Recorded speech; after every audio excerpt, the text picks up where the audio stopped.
Mas Doni, maskernya bisa dilepas biar jelas karena wawancara langsung terkoneksi dengan Bawaslu Kota. Oh, Oke.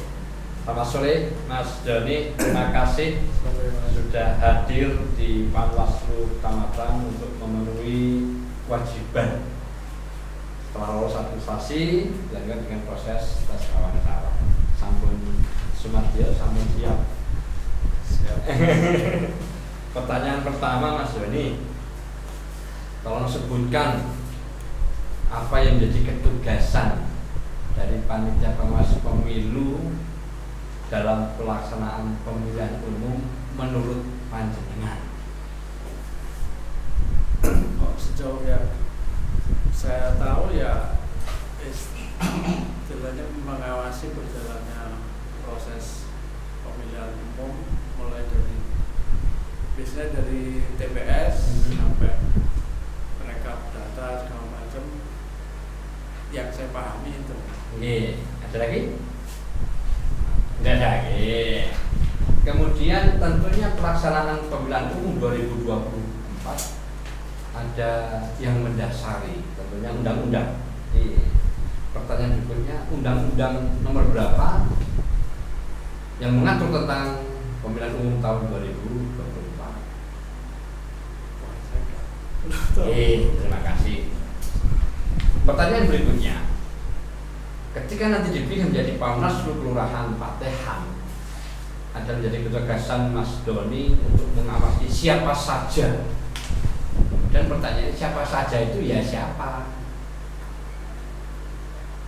Kalau yang saya pahami ya biasanya ya yang pasti panitia pemungutan suara, peserta, dan juga perwakilan dari saksi dari partai biasanya. Karena kan mungkin ada, karena posisi kita kan pengawas, jadi otomatis kan kita melihat semua berjalan sesuai dengan rule-nya atau tidak gitu. Oke. Kemudian kapan Anda akan melakukan pengawasan? Pengawasan sejak pada saat diberikan posisi penugasan itu. Oh iya, setelah itu ya. Oke. Kemudian siapa yang dimaksud dengan penyelenggara pemilu? Penyelenggara pemilu yang jelas dari Komisi Pemilihan Umum. Oke. Gitu. Nah, dan juga kalau yang saya tahu pesertanya dari warga masyarakat. Itu ya. Nah, kemudian peserta pemilu itu siapa Mas Doni? Peserta pemilu yang saya tahu yang usia di atas 17 tahun sudah punya hak memilih. Setiap warga negara yang sudah warga Indonesia yang sudah tercatat dalam DPT atau nanti berusia 17 tahun atau sudah menikah. Kemudian kapan tahapan pemilu dimulai dan apa saja tahapan-tahapan pemilu? Yang saya tahu itu adalah kalau posisi saya sebagai waktu itu peserta ya biasanya ngecek kepesertaan saya sendiri apakah ada di situ. Setelah itu biasanya saya mengikuti proses ikut menjadi peserta pemilu. Kalau dari sisi peserta seperti itu, tapi kalau dari sisi pengawas memang saya sendiri belum ada pengalaman. Oke. Pertanyaan terakhir, kapan pelaksanaan pemilu 2024? Wah, itu semua sih.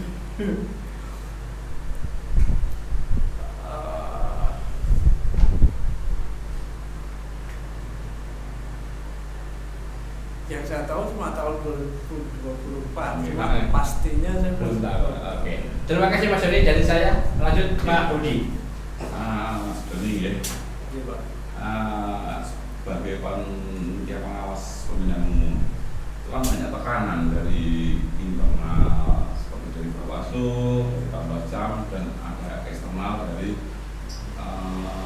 partai politik, peserta umum dan lain-lain. Itu stres karena tekanan tersebut. Dengan cara apa? Kalau saya pribadi ya, Karena mungkin dulu kan selawan banyak Ya. anehnya. kalau saya biasanya kalau istilah di konselor itu biasanya kalau pada saat saya burnout ya saya biasanya ngobrol ke teman sesama konselor dalam arti untuk merilis apa yang menjadi beban saya sendiri. Jadi dengan Berarti sesama ini bisa misalnya ada tekanan dari ini kita saling ngobrol sharing gitu ya. betul. Oke. Terus ini tentang apa enggak?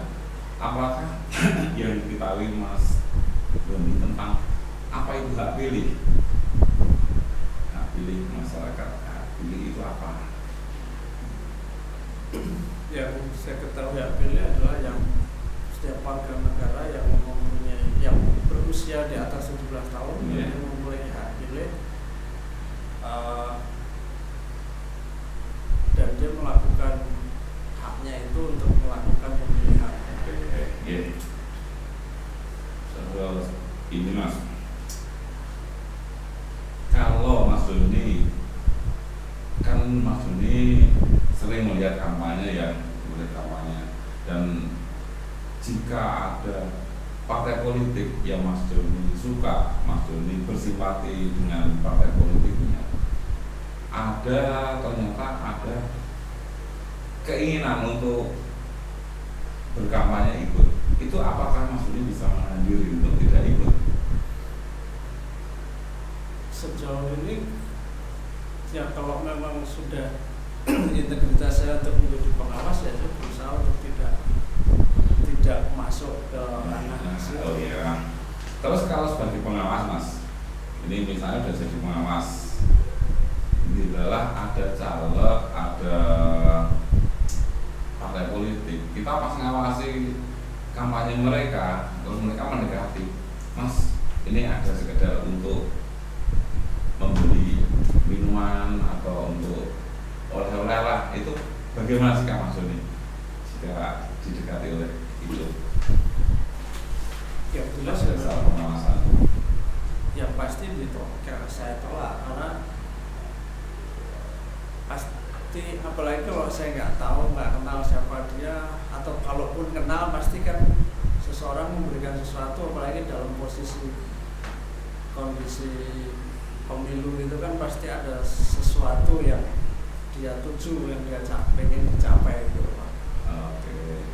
Terus jika misalnya ada kegiatan keagamaan dari keagamaan Mas Doni yang Mas Doni ikuti, ternyata ada ajakan dari pemuka agama untuk memilih partai tertentu atau caleg tertentu pada saat kegiatan keagamaan tersebut, sikap Mas Doni kalau sebagai Panwas itu bagaimana di acara keagamaan yang Mas Doni ikuti?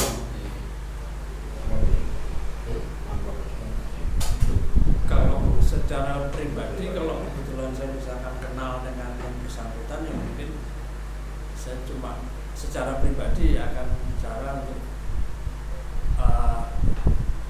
bukan tempatnya di situ untuk istilahnya kan itu ibaratnya dia kayak ngajak gitu loh. Nah itu yang kebetulan kalau kebetulan saya kenal ya mungkin saya akan bicara empat mata bilang kalau Pak ini itu atau kalau di situ ada kalau yang saya pahami misal di gereja pendeta ada yang kurang pas bicara atau apa kita boleh memberikan sebuah masukan gitu loh walaupun itu lewat surat nanti digodok oleh majelis keberatannya karena apa misalkan yang dia khotbahkan kok lebih tendensius ke arah mana entah nggak cuma masalah di politik misalkan lebih ke hal-hal yang menurut saya misalkan nggak pas yang mungkin karena saya warga jemaat di situ saya punya hak untuk memberi sebuah tulisan untuk diberikan ke majelis. Salah ada cukup bisa respon. Iya, monggo Pak Tanto terakhir. Saya pengen tahu motivasi jenengan pengen jadi Panwas itu apa? Ya, satunya yang pertama paling tidak saya pengen punya pengalaman, berarti untuk pengalaman dan juga karena kedorong dari berapa kali saya mengikuti pemilihan umum kan terkadang banyak ya entah itu isu atau kita sendiri tahu ada permainan isu salah satu. Kadang-kadang kan kita pengennya memberi pemahaman ke masyarakat untuk jangan lihat yang sesaat gitu loh.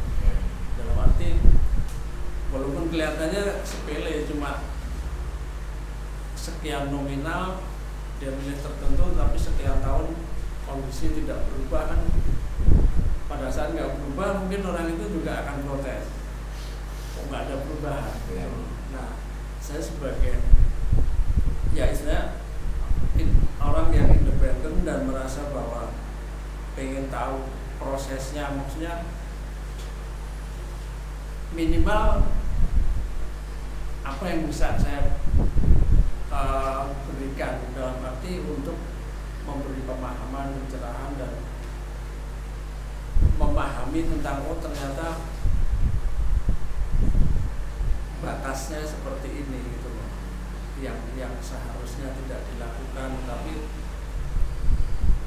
kalau sudah di masyarakat kan kadang hal-hal kayak gitu kan agak susah juga, dalam arti ya mereka mungkin berpikiran ya itu kan terserah saya misalkan. Nah dari situlah yang saya merasa ya memang masing-masing keputusan untuk menerima untuk dia mau milih atau enggak memang keputusan pribadi gitu. Tapi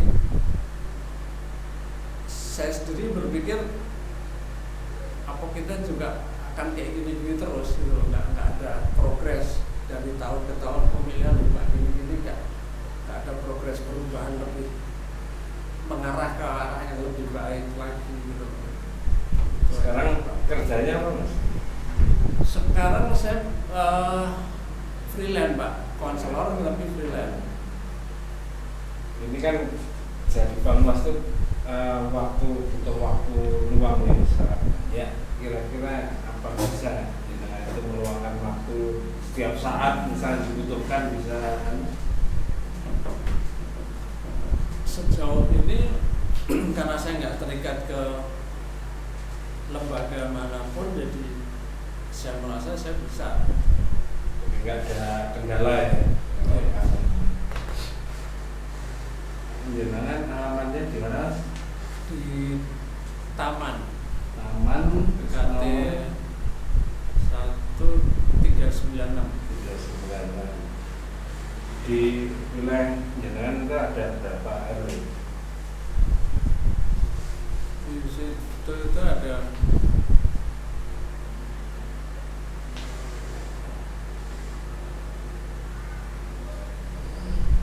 yang saya tahu itu RW 9. Jadi kita masuk di RW 9. Jadi sementara itu dari saya. Terakhir Mas Joni, Pak Lurah kita namanya Pak Cinten, Pak Camatnya, sama ya Mas. Pak RW-nya, Kalau Pak RK-nya. RW-nya itu Mas sering ikut pertemuan warga kadang-kadang, cuma saya enggak Oke, paham. terima kasih Mas Doni sudah menjawab semua pertanyaan dari kami. Tentu sekali lagi kami terima kasih atas atensinya, sudah mendaftar, sudah sudah melaksanakan tes wawancara. Tinggal tunggu pengumuman berikutnya, mudah-mudahan terbaik untuk Mas Doni sehingga nantinya bisa berkembang di kegiatan kemenangan. Terima kasih, selamat sore dan bisa meninggalkan ruangan. Ya, Terima kasih.